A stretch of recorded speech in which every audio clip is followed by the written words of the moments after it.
اللہ وبرکاتہ۔ Dear audience, کیسے ہیں؟ امید ہے آپ سب خیریت سے ہوں گے، آپ کے مزاج اچھے ہوں گے۔ آج کی ایک نئی اپڈیٹڈ ویڈیو اسلامیات لیکچررشپ اور ایس ایس اسلامیات کے حل شدہ انٹرویو کے ساتھ آپ کی خدمت میں حاضر ہوں۔ Light of education with Sajid Abbasi آپ کے ساتھ جو ہے نا وہ یہ ویڈیو سٹارٹ کرتے ہیں۔ میں زیادہ ڈیٹیل اور تمہید نہیں باندھوں گا۔ بہت سارے میرے دوستوں کو یہ شکایت ہوتی ہے کہ آپ تمہید بہت لمبی باندھتے ہیں۔ چینل جی میں تمہید بالکل بھی نہیں باندھتا، صرف اتنا بتاؤں گا کہ یہ ہماری تیسری ویڈیو ہے اسلامیات لیکچرشپ اور ایس ایس اسلامیات کے حال شدہ جو 2021-22 کے انٹرویوز ہیں ان کے حوالے سے۔ اس میں میل اور فیمیل دونوں کے انٹرویوز شامل ہیں اور یہ سیریز ہم نے سٹارٹ کی ہوئی ہے، یہ تیسری ویڈیو ہے۔ مزید بھی انشاءاللہ ویڈیوز اس حوالے سے آتی رہیں گی۔ تو آج کی ویڈیو میں جو کویسچن ہوں گے وہ آپ دیکھ لیں، اگر آپ کو ان کے آنسر پہلے سے آتے ہیں تو پھر آپ یہ ویڈیو سکپ کر سکتے ہیں، ادروائز آپ ویڈیو کو ڈیٹیل سے اینڈ تک دیکھیں اور آپ کو ہم اس کی جو پی ڈی ایف فائل ہے وہ حاصل کرنے کا طریقہ کار بھی بتا دیں گے، ٹھیک ہے؟ تو آج کے ہمارے اس انٹرویو میں جو کویسچن شامل ہوں گے وہ ہے یہ معصیت اور سیئہ دونوں گناہ کا ایک نام ہے، لیکن ان دونوں کے درمیان فرق کیا ہے؟ نیکسٹ عصر حاضر کے دو مفسرین کے نام بتائیں جی۔ اس کے بعد جرا اور جرا یعنی جیم پر زبر اور زیر کے ساتھ، ان دونوں میں کیا فرق ہے؟ اور اسی طرح سے اسلام کو جدید دور سے ہم آہنگ کیسے کیا جا سکتا ہے؟ یا یہ سوال یوں بھی ہو سکتا ہے کہ اسلامی احکامات کو یا اسلامی جو قوانین ہیں ان کو موجودہ دور کے تناظر میں کس طرح سے ہم ان کی امپلیمنٹیشن کر سکتے ہیں؟ یہ کویسچن موسٹلی کیا جاتا ہے۔ نیکسٹ کویسچن کہ حضرت ابوبکر صدیق نے حضرت زید بن ثابت کی سرکردگی میں جمع قرآن کریم کے لیے جو کمیٹی بنائی وہ تمام افراد خود بھی حافظ تھے، اس کے باوجود صحیفے جمع کروانے والے صحابہ کرام سے یہ گواہی کیوں طلب کی جاتی تھی؟ یہ واقعی قرآن ہے یا نہیں ہے جی؟ نیکسٹ کویسچن، سرقہ عام اور سرقہ علمیہ میں کیا فرق ہے؟ کیا شریعت کا ہر حکم حکمت پر مبنی ہے؟ نیکسٹ کویسچن کہ اگر کلاس میں کوئی متشدد بچہ فرقہ پرست بچہ ہو تو اس کو کیسے ہینڈل کرنا ہے؟ قاتلین عثمان غنی کے نام تاریخ میں ملتے ہیں تو حضرت علی رضی اللہ تعالی عنہ نے خلیفہ بننے کے بعد ان سے بدلہ کیوں نہیں لیا؟ دلائل تفصیلیہ و اجمالیہ میں کیا فرق ہے؟ سب سے آخر میں فوت ہونے والے صحابی کون ہیں؟ حضرت انس نے کب وفات پائی؟ مصادر و مراجع سے کیا مراد ہے؟ بنیادی ذرائع جہاں سے مواد دیا جاتا ہے وہ مصادر کون سے ہیں؟ مختلف شہروں کے چند محدثین کے نام بتائیں جی۔ بعثت نیکسٹ کویسچن ہے، بعثت سے قبل عرب خود کو کیا کہا کرتے تھے؟ یہ کویسچن ہے آج کی ویڈیو میں ہم ان کو آپ کے ساتھ شیئر کریں گے۔ تو آئیے بغیر کسی تمہید کے آج کے یہ کویسچن سٹارٹ کرتے ہیں۔ اس سے پہلے اگر آپ چینل کے اوپر نئے ہیں تو channel light of education with Sajid Abbasi کو لازمی سبسکرائب کر لیں تاکہ آنے والی تمام اپڈیٹڈ ویڈیو اور اسلامیات لیکچرشپ ایس ایس اسلامیات کی تیاری، ٹیسٹ کی تیاری یا انٹرویو کی تیاری کے حوالے سے آپ کو اپڈیٹڈ ویڈیو ملتی رہیں۔ آج پہلا کویسچن، معصیت اور سیئہ میں کیا فرق ہے؟ جواب یہ ہے کہ سیئہ معصیت کے مقابلے میں عام ہے اور لوگوں کو اللہ تعالیٰ کے حقوق کو ادا نہ کرنا سیئہ کہلاتا ہے، جبکہ معصیت خاص ہے اللہ اور رسول کی نافرمانی کے لیے۔ دوسرے حقوق میں یا دوسرے الفاظ میں مخلوق کے حق مارنا، اللہ تعالیٰ کی نافرمانی کرنا دونوں سیئہ میں شامل ہے، اور اللہ اور اللہ کے رسول کی نافرمانی معصیت ہے۔ لوگوں کے حقوق مارنا معصیت میں شامل نہیں ہے۔ اس طرح ذنب یہ بھی گناہ ہے، ذنب معصیت کے مترادف ہے اور خطا سیئہ کا مترادف ہے۔ نیکسٹ کویسچن، عصر حاضر کے دو مفسرین کے نام بتائیں۔ تو اگر آپ سے کویسچن یہ آج کے دور میں یعنی 2022 کی ڈیٹ میں کیا جاتا ہے یا 23-24 میں، تو آپ کہہ سکتے ہیں کہ جو موجودہ دور کے مفسرین ہیں ان میں علامہ محمد علی صابونی، مفتی محمد تقی عثمانی صاحب، آسان ترجمہ قرآن کے بعد آسان تفسیر کے عنوان سے ان کی تفسیر منظر عام پر آ رہی ہے۔ اسی طرح سے ڈاکٹر طاہر القادری صاحب کی تفسیر منہاج القرآن، شاید اس کا نام نہیں ہے، تفسیر کا کچھ اور نام ہے، بہرحال یہ بھی موجودہ دور کے آپ ان کو مفسرین میں شامل کر سکتے ہیں۔ اسی طرح سے جسٹس پیر محمد کرم شاہ الازہری رحمۃ اللہ علیہ، ان کی تفسیر ضیاء القرآن، وہ بھی موجودہ دور کے ہی جو ہے نا وہ مفسرین کے اندر شامل ہوتے ہیں۔ تو اگرچہ علامہ صابونی کا انتقال ہو چکا ہے اور پیر کرم شاہ الازہری رحمۃ اللہ علیہ کا بھی جو ہے وہ انتقال ہو چکا ہے۔ بہرحال تفسیر البیان کے نام سے جاوید احمد غامدی صاحب نے بھی تفسیر لکھی ہے جو کہ ایک متنازع شخصیت ہیں۔ بہرحال نیکسٹ کویسچن ہے جی، جرح اور جرح میں کیا فرق ہے؟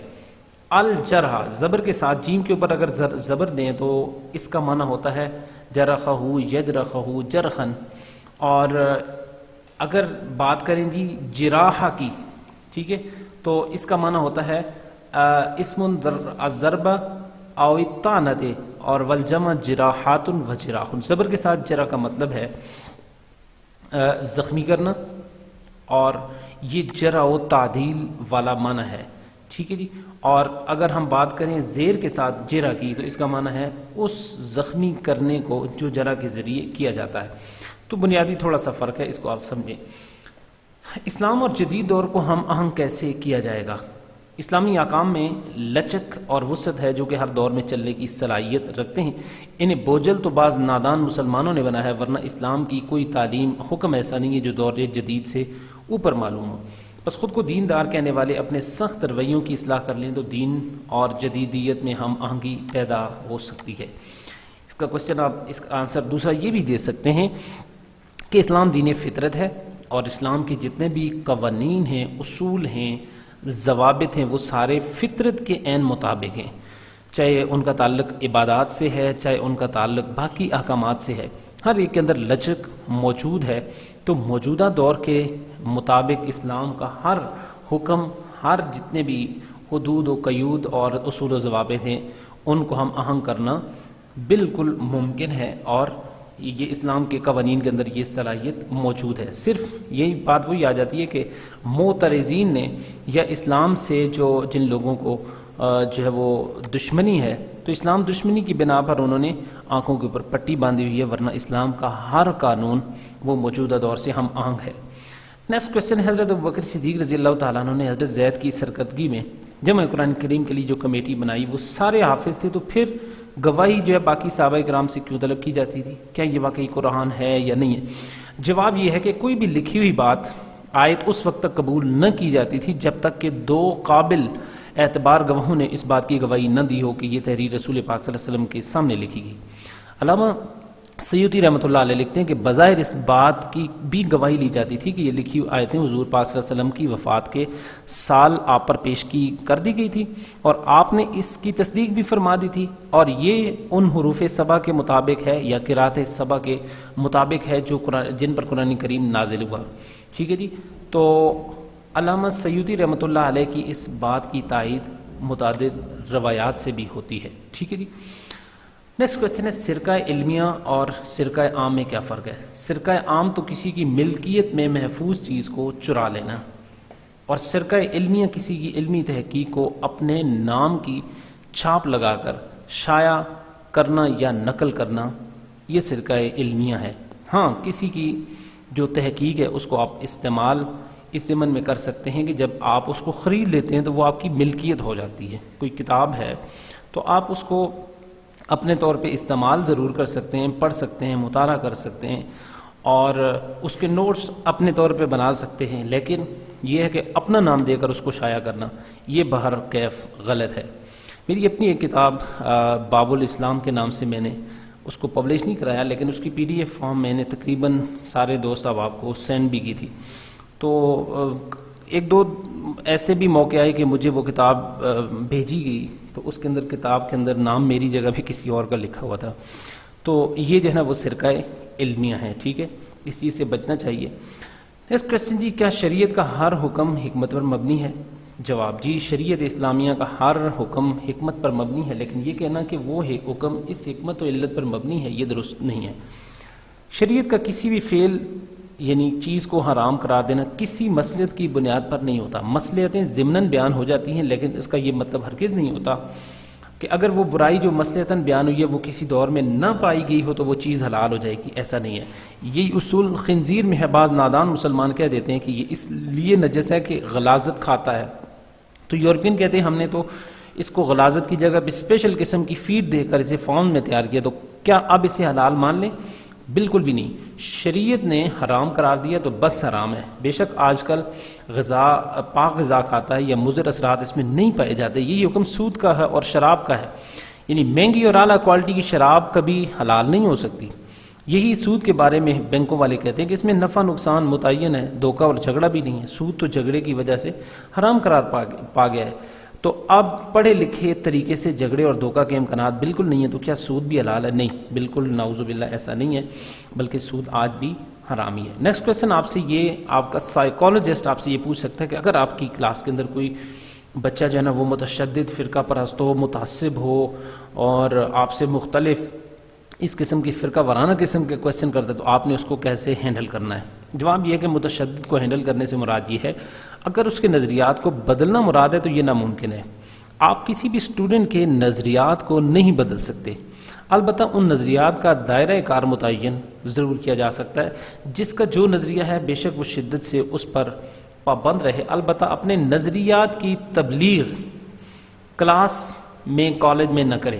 اس چیز کی ترغیب دی جائے کہ نصوص سے اتحاد کی ضرورت ہے، اور اسی بات اتحاد کی ضرورت پر بات کی جائے۔ اس مخالف متشدد کو اپنے اسلام کے دائرہ کار کے اندر شامل کیا جائے۔ وہ اس طرح کے اس متشدد کو کفار، ہندو، سکھ، عیسائی مذاہب کے مخالف کھڑا کر دیا جائے۔ جب وہ دوسرے مذاہب کے مقابل خود کو کھڑا پائے گا تو اسے اپنے فرقے سے پہلے ان مذاہب کے مقابل اسلام کھڑا نظر آئے گا، یوں اس کی اندرونی شدت ماند پڑ جائے گی۔ یعنی ہمارے استاد محترم یوں کہا کرتے تھے کہ آپ یعنی اس انداز کے ساتھ جو ہے نا وہ لوگوں کو یہ سمجھایا کریں کلاس کے اندر، خصوصاً آپ جب بھی بات کریں تو ایک تو فرقہ واریت سے آپ اجتناب کریں، دوسری آپ نے بات کرنی ہے تو آپ اس انداز سے کہیں کہ جتنے بھی مسلمان ہیں، چاہے وہ ان کا کسی بھی فرقے سے تعلق ہے، چاہے وہ ہاتھ چھوڑ کے پڑھنے والے نماز ہیں، چاہے ہاتھ باندھ کر، چاہے وہ رفع یدین کرنے والے ہیں، چاہے نہیں کرنے والے، چاہے وہ نماز کے اندر آمین اونچی کہتے ہیں یا کم اس طرح نیچی آواز میں اس کو آمین کہتے ہیں، تو کسی بھی، چاہے وہ اہل تشیع ہیں، چاہے اہل حدیث ہیں، چاہے وہ دیوبندی ہیں، چاہے وہ بریلوی مکتبہ فکر کے ہیں یا باقی کسی بھی، تو آپ اگر ان کے سامنے نماز پڑھ رہے ہیں تو آپ کو، آپ کے ذہن میں یہ بالکل نہیں آنا چاہیے کہ یہ میرے ساتھ کھڑا ہوا جو بندہ ہے اس کی نماز نہیں ہو رہی یا کسی وجہ سے اس کی نماز کے اندر کوئی کمی ہے۔ مسئلہ یہ ہے کہ وہ بھی کسی نہ کسی طور پہ کسی حدیث کے اوپر عمل کر رہا ہے، اور اللہ تعالیٰ اپنے رسول پاک صلی اللہ علیہ وسلم کی ہر سنت کو زندہ کرنا چاہتا ہے، اس لیے یہ سارے اختلافات بھی، اختلاف امتی رحمت، ان کا درس آپ دیں کہ میری امت کا جو اختلاف ہے اس کے اندر بھی رحمت ہے، تو اس انداز کے ساتھ آپ نے ہینڈل کرنا ہے۔ قاتلین عثمان غنی کے نام تاریخ میں ملتے ہیں، تو حضرت علی نے خلیفہ بننے کے بعد ان سے بدلہ کیوں نہیں لیا؟ جواب یہ ہے کہ ماحول سازگار نہیں تھا، بلوائیوں کی کثرت تھی اور وہ کثیر تعداد میں تھے، صحابہ کرام حج پر گئے ہوئے تھے، فوراً ایکشن لیا جاتا تو ممکن ہے کہ مزید مدینہ میں جو موجود صحابہ کرام تھے وہ بھی شہید کر دیے جاتے، اور اوپر سے خوارج کا زور تھا۔ مصلحت یہ تھی کہ نظم و ضبط اور لا اینڈ آرڈرز کو مستحکم پہلے کیا جائے اور بعد میں ان جو ہے نا وہ بدبختوں سے اس کا بدلہ لیا جاتا، لیکن اس کے تناظر میں ہی ابھی یعنی نظم و ضبط اور لا اینڈ آرڈرز مکمل ہی نہیں ہوا، بلوائی آ گئے، اوپر سے خارجیوں کی جنگیں، اور حضرت علی رضی اللہ تعالیٰ عنہ کے خلاف مختلف جو ان کے دور کے اندر انتشار اور فتنے فساد ہوئے، اسی ضمن میں آپ کی شہادت بھی ہو جاتی ہے، تو یہ معاملہ وہیں کا وہیں پینڈنگ رہ جاتا ہے۔ دلائل تفصیلیہ و اجمالیہ میں فرق، جن دلائل سے عمل کا حکم معلوم ہوتا ہے وہ دلائل تفصیلیہ کہلاتے ہیں، چونکہ 4 ہیں، ٹھیک ہے جی، اور جن کو قرآن، سنت، اجماع اور قیاس کہا جاتا ہے، ٹھیک ہے جی، تو یہی بنیادی جو ہے نا وہ چیزیں ہیں جن کے اوپر جو ہے نا وہ کیا جاتا ہے کہ سب سے پہلے استنباط قرآن سے، پھر سنت یعنی حدیث سے، پھر اجماع سے، اجماع صحابہ، اجماع امت سے، اور تیسرا آخری جو ہے وہ قیاس ہے۔ ان 4 دلائل سے عمل کا حکم معلوم کرنے کا طریقہ، اسی کو استدلال دلیل جمالی بھی کہا جاتا ہے۔ نیکسٹ کویسچن ہے، سب سے آخر میں فوت ہونے والے صحابی کا نام، تو آخر میں حضرت ابو طفیل عامر بن واصلہ رضی اللہ تعالیٰ عنہ 110 ہجری میں یہ ان کا انتقال ہوا، اور یہاں سے یہ آخری صحابی ہیں، یعنی صحابیت کا سلسلہ تقریباً 110 ہجری پہ ختم ہو جاتا ہے۔ حضرت انس نے کب وفات بھی؟ حضرت انس 93 ہجری میں بصرہ میں وفات پانے والے آخری صحابی ہیں جی۔ یہ کویسچن آپ کا کسی نہ کسی طور پہ ٹیسٹ کا بھی ہو سکتا ہے اور انٹرویو کا بھی ہو سکتا ہے۔ مصادر و مراجع سے مراد کیا ہے جی؟ تو مصادر و مراجع بنیادی مواد جہاں سے لیا جاتا ہے وہ مصادر کہلاتے ہیں، اور جو دوسرے نمبر پہ جن سے آپ مواد لیتے ہیں، کتب ہیں جن سے آپ استفادہ کرتے ہیں، تو وہ ثانوی ذرائع مراجع کہلاتے ہیں۔ مثلا آپ سیرت ابن ہشام کا حوالہ دیتے ہیں تو یہ سیرت کے مصادر سے ہے، اگر آپ الرحیق المختوم سے حوالہ دیتے ہیں تو یہ مراجع ہے، ٹھیک ہے جی۔